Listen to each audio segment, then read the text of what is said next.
for purchase through the ESPN Plus app. First to the stage, welcome El Kukui, riding the longest win streak in the UFC with 12 straight victories. He hasn't lost in nearly 8 years and has the third most finishes in UFC lightweight history. He's the former interim lightweight champion, Tony Ferguson.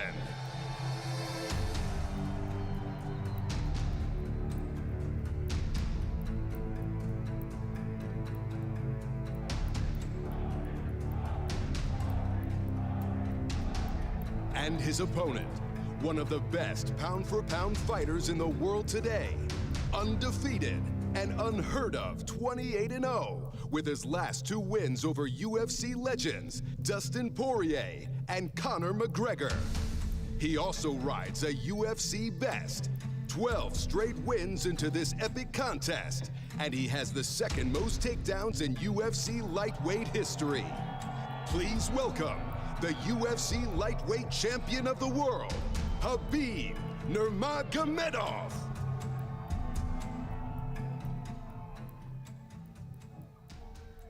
What's up, everybody? Thanks for coming out today. We appreciate it. Who's got the first question? Tony, I wanted to start with you. You brought your belt today. I want to ask you, what is your mindset coming into this fight? I mean, this journey's been long for you. You were awarded a championship belt. You were stripped of it. I mean, is there a chip on your shoulder? Are you excited? Are you angry? Are you frustrated? Stripped? It's right here.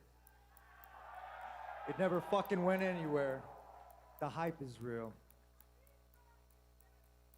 Excuse me?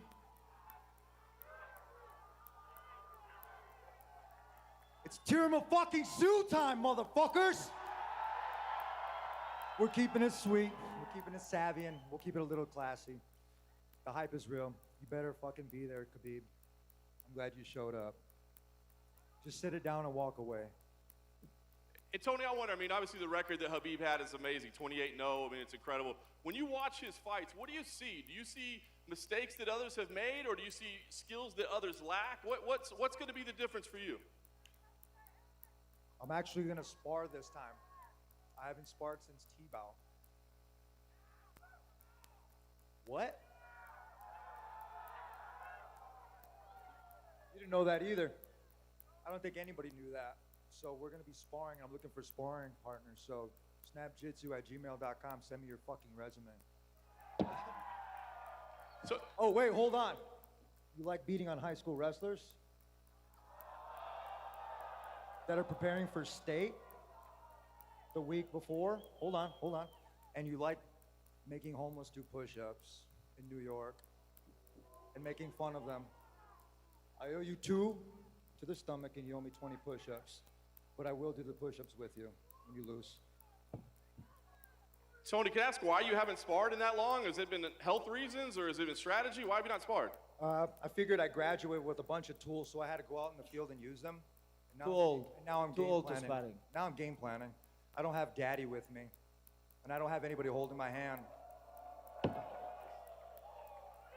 Khabib, I want to ask you, I mean, you said that this fight is important for your legacy. What is it about Tony that makes it important to have this fight for your legacy? I think we have to fight. Fuck your legacy. Like, I think he deserves this, you know. He is real challenge. You know, I respect his skills, you know. But, you know, like fighter, he's very good fighter. But why people don't like him? Because he's stupid guy. You know, that's why. Nobody understand him. I'm very educated, motherfucker. Like, honestly, like, he look like stupid, you know. That's why nobody like him. But like fighter, he's very good fighter, you know. And I respect his skill. And that's why he here, you know. Like, biggest fight on the year. And we'll see, April 18th. Khabib, there's been some talk about how much longer you want to continue fighting. I mean, you've accomplished a lot in your career. This would be another big moment for you. What else do you want to accomplish before you feel like you've done enough and don't need to fight? What else do you want to do before you say that's it? You know, I like challenge, you know. If you watch, like, when I fight Conor, when I fight Dustin Poirier, when I fight, like, all my fights, you know, like, this guy is one of the best in the world. And And when I watch my legacy in lightweight division, I think, hey, like I have to fight with Tony Ferguson. You know, if I want become greatest lightweight ever, I have to beat this guy. That's why I'm here. You know, and You sign up to fight a hitman. I'm a contract killer in that bitch. And now I got a worthy opponent. I'm gonna stop you from fucking leaving that cage or jumping over it. And then, Dana, I just wanted to ask one for you. All along, you said that Conor McGregor doesn't believe this fight is going to happen, that he believes he'll slide in. When was the last time you talked to him? And is that still his opinion? And is there a deadline that he would give you of when he would be willing to step in? Yeah, I have no idea. Let's not even talk about that. How about that? Let's not even talk about this fight not happening. It's a horrible question, John Morgan. All of a sudden. Who has the next question? Oh, right here, Rodney James from Cage Side Press. First question is for Tony Ferguson. You know, first of all, when UFC 209 failed to materialize, you came out here on this very stage, addressed this audience, and you had a lot of nice things to say about Khabib. You were very respectful, and I understand there's an element of selling the fight, but has it become personal at this point? Because you seem like you're after him psychologically. He owes me money. He hurt on a high schooler when he was warm with Daniel Cormier not to lock his hands. And he did the homeless thing. That's 3 strikes. You're fucking out. So in other words, it has become personal, and you're a little bit more vested in this than you were previously. No, it's another fight. I'm thinking that everybody else is hyping it up. I'm pretty cool. I really don't have to talk too much shit to Khabib. I really don't. The respect is there. Bullshit's there.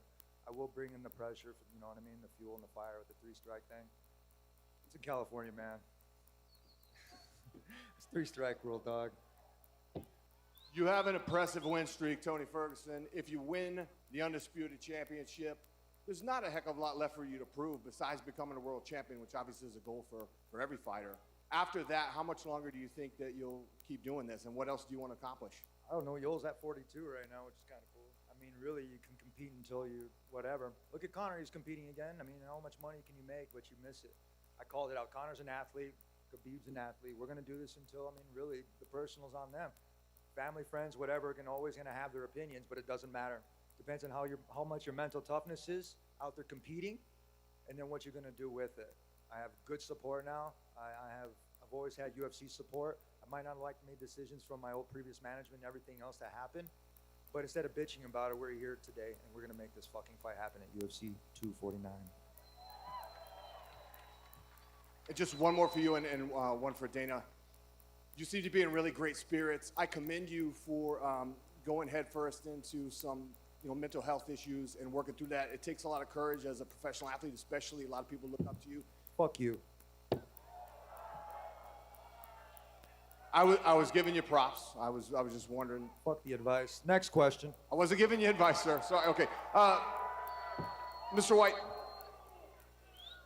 I just wanted to circle back real quick to the last pay-per-view. Obviously, the Texas Commission had some issues. I wonder if there's been any updates as far as their efforts to sort of work on some of the issues that they've had, because we obviously want UFC in Texas as often as possible, and they have some stuff they need to work out down there. Yeah, listen, it's not just Texas. It's a lot of the commissions do. So, yes. The answer is yes. We love Texas. Texas has been very good to the UFC, and we will continue to go to Texas. And I know all these athletic commissions are working to get